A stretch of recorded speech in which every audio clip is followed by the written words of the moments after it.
আলী রাদিয়াল্লাহু আনহু থেকে হাদিসটি বর্ণিত, তিনি বলেন, আমরা রাসূল সাল্লাল্লাহু আলাইহি ওয়াসাল্লামের নিকট বায়াত গ্রহণ করেছিলাম এ মর্মে যে কালাল বায়াআতু ইকামিস সালাতা ওয়া ইতাজ যাকাতা ওয়াস সুনহা লিকুল্লি মুসলিম।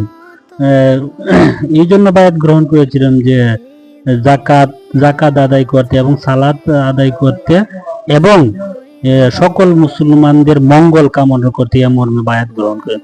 যাক, হাদিসটা শুরু হতে পারে, এরা আমলগুলো সংক্ষিপ্ত আলোচনা করবো ইনশাল্লাহ।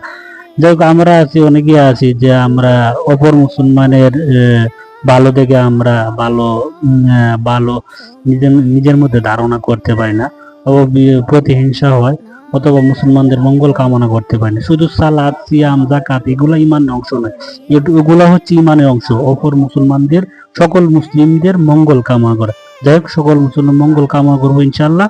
এবং আমরা ইমান অধ্যায় থেকে হাদিসটি নিয়েছি ইমাম বুখারী থেকে, সকলে এটা আমল করবো ইনশাল্লাহ। আসসালামু আলাইকুম রহমতুল্লাহ।